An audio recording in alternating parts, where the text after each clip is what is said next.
एक शहर में अनिल नाम का एक आदमी रहता था। अनिल एक कपड़ों की दुकान पर काम करता था। उसकी बहुत साल पहले ही शादी हो गई थी।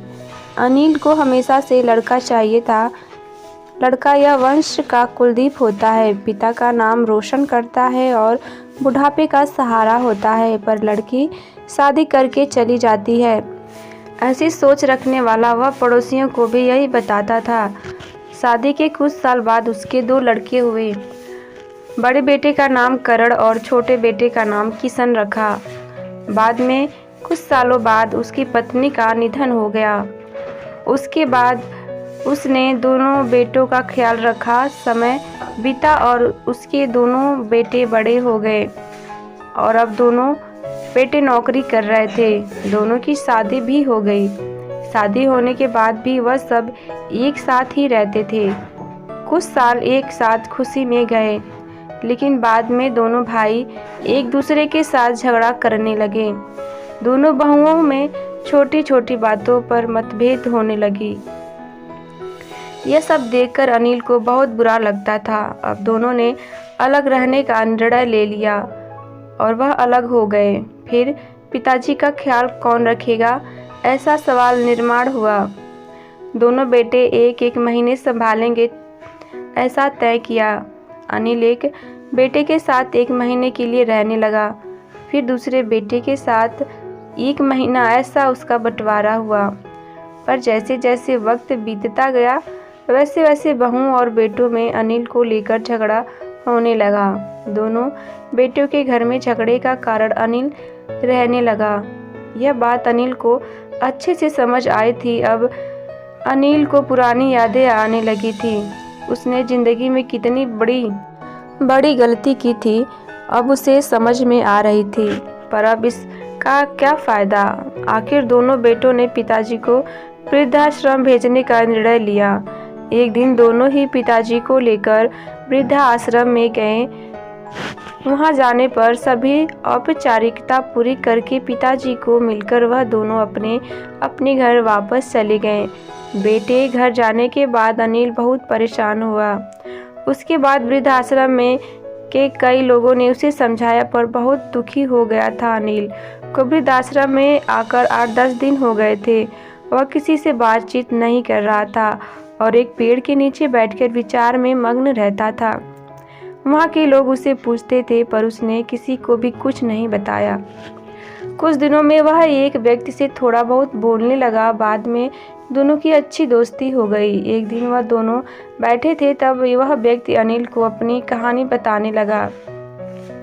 वह बोला कि मुझे एक ही बेटा है। वह मेरे साथ छोटी छोटी बातों पर झगड़ा करता था।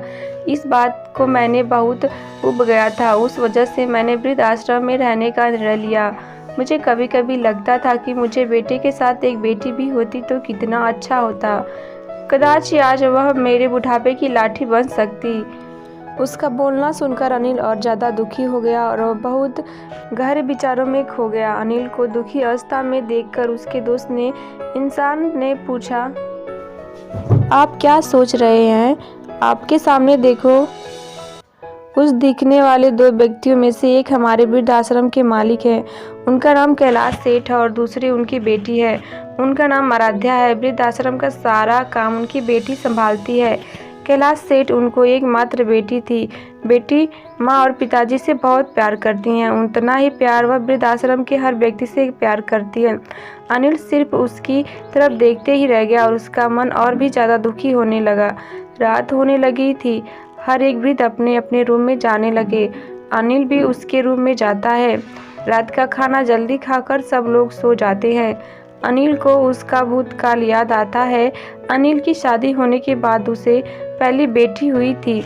उस वक्त उसे बहुत गुस्सा आया था। पत्नी के मना करने के बाद भी गुस्से में उसने बेटी को उठाया और दूर जाकर उसे वहां छोड़ाया। पर अब पश्चाताप करने के सिवा रास्ता भी नहीं था। अनिल को रात भर नींद नहीं आई। दूसरे दिन वृद्धाश्रम में एक छोटा सा प्रोग्राम था। हर एक जन जल्दी उठता है और अपने अपने काम में लग जाता है। दोपहर को सब लोग हॉल में एकत्रित हुए। कैलाश सेठ और भी आए। वहाँ पर प्रोग्राम चालू था। तब कैलाश सेठ का ध्यान 2-3 बार अनिल की तरफ गया। अनिल उनको बहुत उदास बैठा हुआ दिखा। उनको लगता है कि शायद उसकी तबीयत अच्छी नहीं होगी। प्रोग्राम खत्म होने के बाद अनिल से बात करने के लिए उनके पास जाते हैं। वह अनिल को दुखी होने के कारण पूछते हैं। तभी अनिल बहुत रोने लगता है और थोड़ी देर बाद वह अपनी पूरी कहानी उसको बताता है कि मुझे भी पहली बेटी हुई थी, पर मुझे बेटी नहीं चाहिए थी, इसलिए मैं गुस्से में आकर उसे छोड़कर आया। आज मैं आपको आपकी बेटी के साथ देखा तो तभी मुझे समझ आया कि बेटी कितना प्यार करती है। मेरी बेटी भी मेरे साथ होती तो मुझे यहाँ वृद्धाश्रम में रहना नहीं पड़ता। मेरे दोनों बेटों ने मुझे दुख के सिवा कुछ भी नहीं दिया। मैंने की हुई पापी की सज़ा आज मैं भुगत रहा हूँ। अनिल की सब बातें सुनकर कैलाश सेठ को मन में बहुत दुख हो रहा था। दुखी होकर वो अनिल को बुलाते हैं कि यह मेरी बेटी नहीं है, मुझे यह नदी के किनारे मिली थी। मैं उसे घर ले आया और बहुत प्यार से बड़ा किया। मैं और मेरी पत्नी उससे बहुत प्यार करते हैं और वह हम दोनों से भी उतना ही प्यार करती है। पूरी कहानी सुनने के बाद अनिल बोलता है कि मैंने मेरी बेटी को भी नदी के किनारे मंदिर के पास छोड़ा था। यह सुनकर कैलाश सेठ को थोड़ा गुस्सा आया और वहाँ से निकलने ही वाले थे। तभी उसी वक्त वह अनिल को पूछते हैं, आपकी बेटी का बर्थ मार्क वगैरह आप बता सकते हो क्या? अनिल ने तुरंत जवाब दिया, हाँ बता सकता हूँ। उसके बाएं हाथ पर और पैर पर एक उंगली ज़्यादा थी। वह जवाब सुनकर कैलाश सेठ को विश्वास होता है कि आराध्या उसी की ही बेटी है। यह सब सुनकर कैलाश सेठ वहाँ से चला जाता है। वह चले जाने पर आराध्या वहाँ पहुँचती है और वह अनिल को बुलाती है कि मैंने आप दोनों की पूरी बात सुन ली है। आपने मेरे बारे में जो भी कहा वह सुनकर मेरा मन बहुत दुखा है। एक पिता खुद की बेटी के बारे में ऐसा निर्णय ले सकते हैं, यह सुनकर मुझे बहुत बुरा लगा। आपने जो भी किया वह बहुत गलत था।